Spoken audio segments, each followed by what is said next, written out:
오늘 우리가 읽은 본문은 이제 계속된 이스라엘을 향한 유산이 배분되어 가고 있는, 특별히 오늘 에브라임과 므낫세 지파를 향한 배분에 대한 말씀이 기록되어 있는 본문입니다. 본문을 보면은 이제 이 에브라임과 므낫세 지파는 요셉의 자손들이라고 나옵니다. 왜냐하면 실제 창세기 48장에 의하면 이 에브라임과 므낫세가 요셉의 두 아들로 등장하고, 이 둘을 통하여서 세워진 지파가 바로 그 이름을 딴 그들의 자손 에브라임 지파와 이제 므낫세 지파가 되기 때문이죠. 그런데 오늘 본문을 자세히 보면은 조금 특이한 구조가 한 가지 등장하는 것을 볼 수 있습니다. 구약에서 누군가에 대한 족보나 가족을 소개할 때, 또 누군가에게 무언가시 더해졌다라는 얘기가 할 때는 보통은 장자를 먼저 언급하고 그 다음을 언급해 나갑니다. 그런데 오늘 본문 이하의 말씀을 보니까 처음에 언급된 것과는 달리 누가 먼저 등장하는 것을 볼 수 있냐면은 요셉의 두 아들 중 차남인 에브라임이 먼저 등장하는 것을 볼 수 있습니다. 심지어 오늘 본문 구절을 보니까 이런 말씀까지 나와 있는 것을 보게 되는 거죠. 에브라임 자손을 위해 따로 구별해 놓은 모든 성과 그 주변 마을은 므낫세 자손들의 가운데 있습니다. 그러니까 지금 이게 어떤 상황이냐면요. 더해진 땅이 굉장히 많고 크기 때문에 이게 므낫세 지파가 거하고 있는 땅에까지 자신이 살고 있는 자신의 더해진 기업들이 그들 가운데도 있다라는 것을 이제 말하고 있는 것입니다.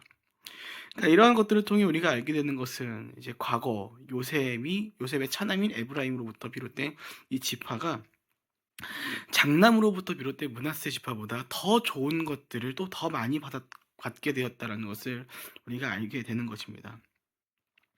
그리고 이들이 이렇게 땅을 이렇게 배분받은 이유에 대해서는 이제 가장 대표적인 이유가 창세기 48장 가운데 야곱이 므낫세가 장자 첫째임에도 불구하고 차남인 둘째인 에브라임에게 먼저 그리고 더 크게 축복을 더했기 때문이라고 여겨지고 있죠. 이제 에브라임 지파는 그 야곱의 때에 더해진 그 축복이 이루어지는 정말 큰 복의 주인공이 되었습니다. 그렇게 그들에게 남아있는 것은 우리의 일반적인 생각이라면 이제 어떨 것 같습니까? 어떻게 행하는 것이 당연했을까요? 그들이 받은 것들에 대해 감사해하며 이제 맡겨진 것들에 대해 최선을 다하는 삶을 그들이 펼쳐가는 것만이 남아있겠구나라는 생각을 우리가 했을 것 같습니다. 그런데 오늘 본문의 마지막 절을 보니 이러한 우리의 생각과는 조금 다른 모습 한 가지가 펼쳐져 가는 것을 우리는 발견하게 됩니다. 본문 10절입니다. 그러나 그들이 게셀에 사는 가나안 사람들을 쫓아내지 못했으므로 오늘날까지도 가나안 사람들이 에브라임 사람들 가운데 살면서 노예가 돼 힘든 일을 감당하고 있습니다. 우리가 이전에 읽었었던 본문과 동일하게 유다 지파의 때이죠. 그들과 동일하게 무엇을 에브라임도 하지 못합니까? 그 땅에 거하고 있는 가나안 사람들을 쫓아내지 못하게 됩니다. 그래서 그들이 에브라임 가운데 살게 되었다라고, 오늘날까지 살게 되었다라고 말하는 것이죠. 심지어 가나안 사람들은 그들과 함께 살면서 어떤 삶을 살아가게 되다 나오냐면은 본문 10절 후반부 그들의 에브라임의 노예가 돼서 힘든 일에 감당이 되었다라고 나옵니다. 이런 말씀을 읽을 때 우리는 조금 이런 생각을 좀 더 해볼 수 있을 것 같습니다. 아니 가나안 사람들이 이스라엘에 또 에브라임의 노예가 되었다는 것은 그들에게 좋은 것 아닙니까? 라는 질문을 말이죠. 사실 그렇잖아요. 에브라임의 입장에서는 지금 어떤 것이 생긴 것입니까? 새롭게 개척해 나갈 땅을 일궈 나갈 수 있는 정말 중요한 노동력이 생긴 것입니다. 그것도 자신들의 힘으로 억누를 수 있고 제어할 수 있는 입장으로서의 노예가 생긴 것이죠. 그러니까 에브라임 입장에서 이득인 것입니다. 그렇잖아요. 자신도 힘들게 굳이 일할 거 없이 자신들의 철천지 원수였으니 그럴 수 있겠다라는 생각을 해볼 수 있게 되는 거죠.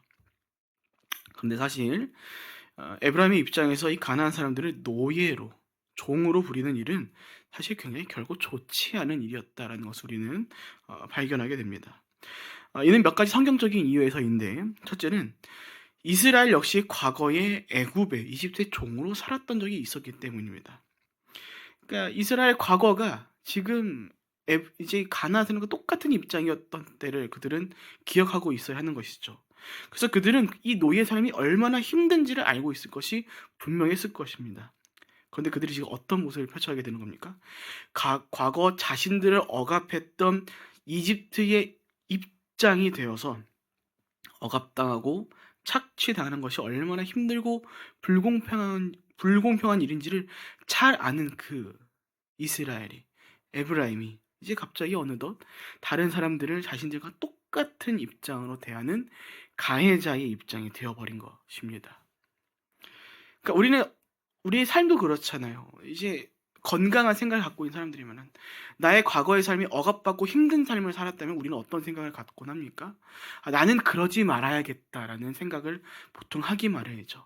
하지만 그 삶이 자라나면서 건강하지 못한 생각들을 가지는 사람들이 어떤 삶을 또 펼쳐가냐면은, 자신들이 봤던 그러한 모습들을 그대로 닮아가서 이제 가해자 입장으로 본인들이 살아가는 것을 봅니다.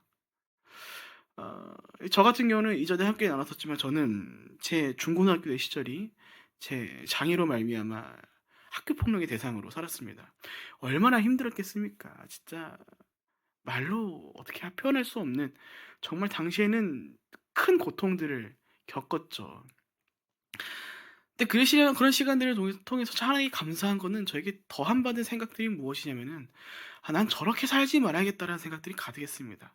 이게 어떤 그 고통이 얼마나 힘든지를 알기에, 특히나 저는 이제 육체의 고통도 있었지만, 이게 저의 내면을 이렇게 파괴시키는 그 말들에 대해서 얼마나 고통스러운지를 경험했기 때문에, 제가 언젠가부터 뭘 조심하게 되냐면은, 이 말을 조심하는 것에 대해서 되게 중요하게 여기는 사람이 되었습니다. 왜냐면 이게, 육체의 고통은 버틸 수 있거든요, 어떻게든. 물론 어디까지 제 생각입니다만. 근데 이게 말을 통해서 더해지는 내면을 향한 공격은, 이게 어느 순간 한계에 다다르더라고요. 네. 육체가 파괴되는 것은 어떻게든 복구가 가능한데, 이 내면이 파괴되는 것은 이 복구하기 너무 쉽지가 않더라고요. 그리고 이 내면을 파괴하는 일 가운데 대표적인 수단이 무엇이면 결국 말이었습니다. 그러다 보니까 어느 순간부터 이 말을 조심히 하는 게 저한테는 정말 제 삶의 큰, 정말 제가 지켜나가야 할 정말 큰 숙제이자 제 미션으로 여겨지게 되더라고요. 그래서 말 한마디를 하더라도 이게 참 상대방이 상처가 되지 않는, 적어도 그 사람의 내면을 파괴하게끔 하기 위한 말이 나가지 않도록. 물론 언젠가부터 누군가 얘기를 하기 위해서는 때론 쓴소리를 할 때가 있죠. 없지 않을 겁니다. 분명 해야 될 때가 있을 것입니다. 하지만 그 쓴소리가 그 사람의 내면을 위한 일로서 더해져야 하는 거지, 그 쓴소리를 빙자하여 그 사람의 내면을 파괴하는 일로 사용되면은 안 된다라는 것이죠. 근데 그 삶에 건강하지 못한 생각들이 거하는 사람들이, 우리가 때때로 볼 때 어떤 것을 우리는 보게 됩니까? 과거 자신이 그렇게 싫어했던 그 모습을 그대로 보기 좋게 자신의 삶에 담아져서, 담겨져서 거기서 똑같이 이뤄가는 삶을 우리가 발견하곤 하는 것입니다. 그래서 그런 삶의 과거를 돌아보면 자기도 모르게 그런 삶을 경험했던 것이고, 혹시 알고도 그렇게 힘든 삶을 경험했는데 그것을 똑같이 답습하여서 어느 순간 자신이 누군가 위에 군림하여서 가해자로서 그들을 힘들게 하는 입장으로 살아가는 것들을 발견하게 되는 것이죠. 그러니까 지금 에브라임이 똑같은 삶을 살아가고 있는 것입니다. 과거 그렇게나 힘들었던 자신들이 그 과거를 기억하지 못하고 똑같은 그 가해자 입장에서 가난한 사람들을 괴롭히게 되고 있는 것이죠. 그리고 둘째, 하나님께서는 분명하게 이스라엘로 하여금 가난한 사람들을 진멸시키라고 하셨다는 것입니다. 예상하기로는 에브라임은 자신들 가운데 거하고 있는 일부 그 가난한 사람들을 몰아내지 못한 것이 아니라 능력이 되면서도 몰아내지 않았던 것으로 보입니다. 왜냐하면 현재 살고 있는 가난한 사람들이 거하고 있는 이 게셀이라는 곳은 과거 여호수아가 싸워서 진멸시킨 적이 있었던 곳이기 때문이죠. 그 말은 에브라임의 능력으로 충분히 게셀에 있는 가난한 사람들을 진멸시킬 수 있었다라는 것입니다. 실제로 우리가 내일 모레 함께 나눌 말씀 가운데도 있겠지만, 요셉 자손들은 너무나도 큰 민족을 이루게 됩니다. 근데 이 사람들이, 그 근처에 있는 가난한 사람들이 뭐 전차가 있다, 그들이 강하다라는 핑계로 해야 할 정복 정리들을 이뤄가지 않게 되고 불평을 쏟아놓게 되죠. 그러니까 에브라임도 그렇게 강한 사람, 그런 요셉 자손들로서 므낫세와 에브라임이 둘 다 함께 커졌음에도 불구하고 그들은 오히려 그렇게 진멸시킬 수 있음에도 불구하고 그렇게 행동하지 않았다라는 것이죠. 오히려 그들을 노예로 삼고 죽이지 않고 그들에게 힘든 삶을 감당하도록 만들게 되었다는 것입니다. 이런 모습은 지금 에브라임 스스로가 어떤 삶을 살아가고 있는 것을 증명하는 것이면은 자신들에게 하나님의 말씀보다 자신들의 뜻과 생각이 앞서 있다는 것을 증명하는 일이었다라는 것입니다. 그래서 한편 가나안 사람들이 그들이 노예로 부려먹었다라는 것을 다른 말로 표현하면 이렇게도 말할 수 있는 것입니다. 자신들의 현실 가운데 하나님 말씀보다 자신들의 이득이 되는 것들을 선택했다라고 말이죠. 개척해야 할 땅이 많은 것 가운데 노예로 부릴 수 있는 사람들이 있었다라는 것은 이게 자신들에게 있어서 귀중한 노동력이 제공되는 것이기 때문에 당시 에브라임의 입장에서는 굉장히 큰, 무엇보다 귀중한 이득이 아닐 수가 없었던 것입니다. 그러나 문제는 무엇입니까? 하나님께서는 이미 이스라엘 모든 사람들에게 가나안 사람들을 진멸시키라라고 명령하셨죠. 그럼에도 불구하고 에브라임은 이 가나안 사람들을 종으로 노예로 부려먹었다는 겁니다. 곧 그들이 하나님의 말씀에 불순종했다는 것과 함께 지금 자신들의 삶의 우선순위가 하나님의 말씀이 아니라 그건 뒷전이고 자신들은 눈에 보이는 당장의 이득이고 누군가의 위에 군림하여 부려먹게끔 하는 자신들의 명예욕, 권력욕이 더 먼저였다는 것을 보여주는 것입니다. 그래서 이런 모습을 통해 우리는 배우게 되는 것이죠. 자신들이 거룩한 하나님의 백성대로 하지 말아야 할 것들을, 곧 세상과 동일한 방식을 선택한 입장이 되어버렸다는 것을 보여주므로 오늘 우리 가운데 어떤 삶을 펼쳐가야 하는지를 잘 고민하게 만들어준다는 겁니다. 참고로 비슷한 실수를 저지른 유다는 남쪽 지역에 영향력을 끼치는 입장이었고 에브라임은 북쪽 지역에서 막강한 영향력을 끼치는 입장이었습니다. 그런데 그렇게 이스라엘 가운데서 막강한 영향력을 끼치는 이 두 지파가 정확하게는 세 지파인데 그 므낫세는 나중에 얘기를 하기도 하고요. 이 두 지파가 하나님의 말씀에 따라 맡겨진 임무에 대해서 어떻게 대하고 어떤 결과를 만든 것입니까? 아주 완벽하게 그 진멸함의 임수를 완수하는 데 실패하게 되었다는 것을 우리 가운데 보여주고 있는 것입니다. 그리고 이러한 모습을 다가올 이스라엘의 미래가 굉장히 불안하다라는 것을 암시하는 일이기도 하였다라는 것입니다. 사랑 여러분, 이처럼 축복의 순간이라는 것은요, 우리 가운데 기쁨을 누리게끔 하는 순간이기도 하지만 한편 우리로 하여금 쉽게 하나님의 말씀을 잊어버릴 수 있는 순간이라는 것을 우리가 잘 기억해 갔으면 좋겠습니다. 그래서 우리의 삶 가운데 자꾸 어떤 일들 우리가 반복해서 경험합니까? 힘들 때는 무엇합니까? 하나님 찾습니다. 주님 도와주세요.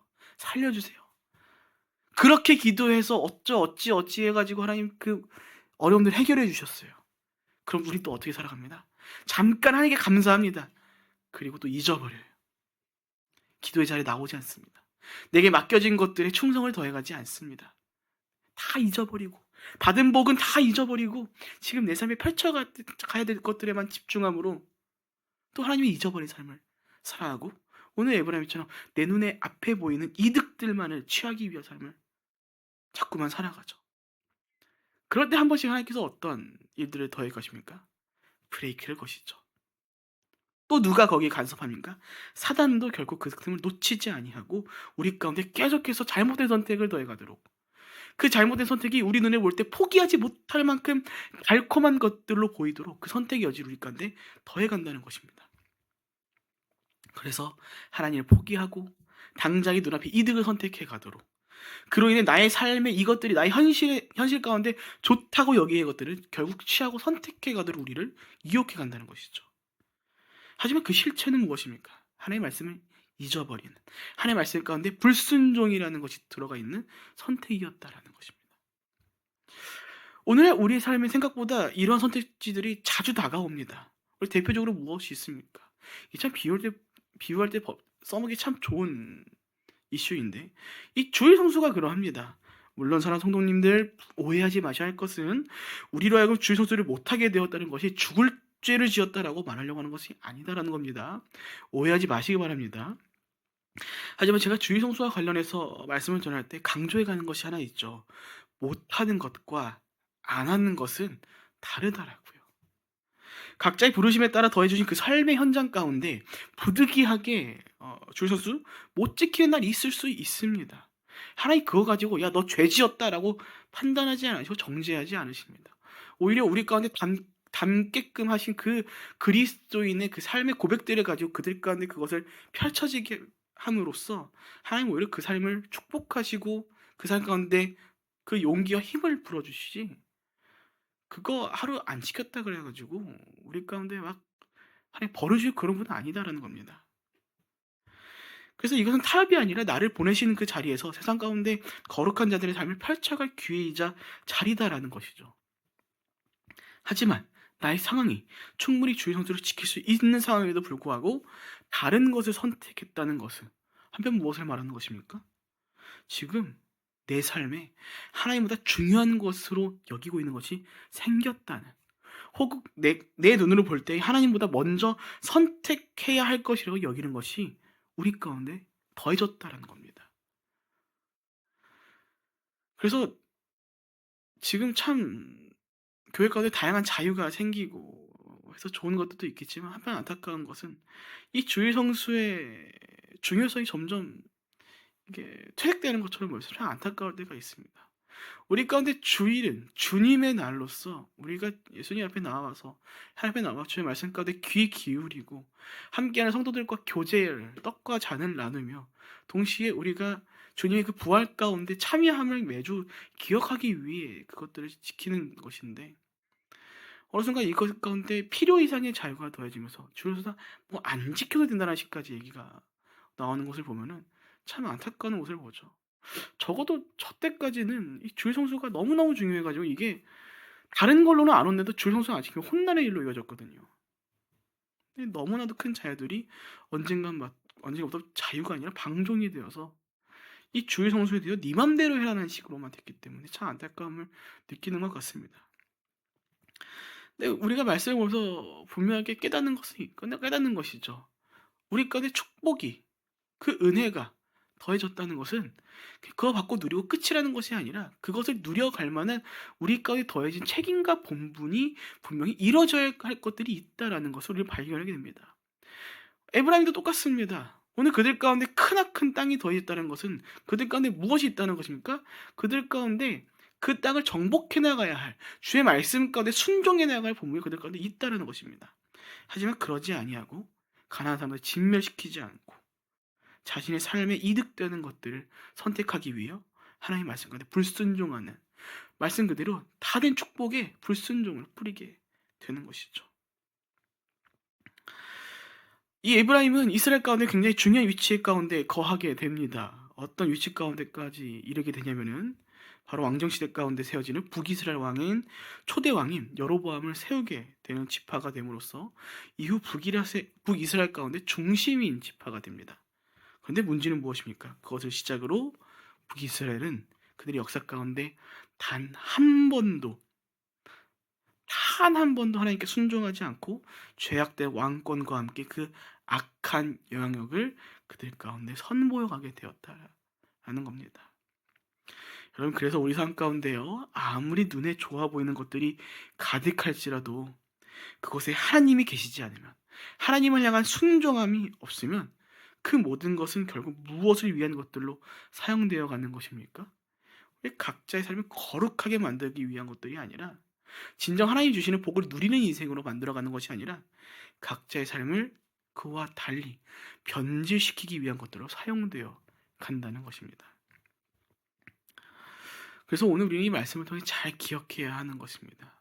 우리 가운데 더해주신 복이 진정 복이 되기 위해서는 오늘 우리가 어떻게 살아가야 할지를 고민하고 그 무엇보다 주님과 함께하는 삶으로 우리가 그 삶이 이루어져 가야 한다는 것을 말이죠. 오늘 에브라임은 야곱으로 하여금 큰 축복을 받고 또 이렇게 받게 된 유산도 굉장히 큰 가나안 땅의 중심부의 땅을 받았습니다. 그러나 그들은 결국 하나님 말씀을 잊어버리고 하나님께서 누리게 해주신 그 땅에서 순종이 아니라 불순종을 이뤄갔습니다. 설교의 제목처럼 다 된 축복에 불순종을 더해간 것입니다. 이런 모습은 오늘 하나님께서 더해 주시는 은혜로 살아가는 우리의 삶에도 충분히 더해질 수 있는 일이라는 것을 우리가 기억해야 합니다.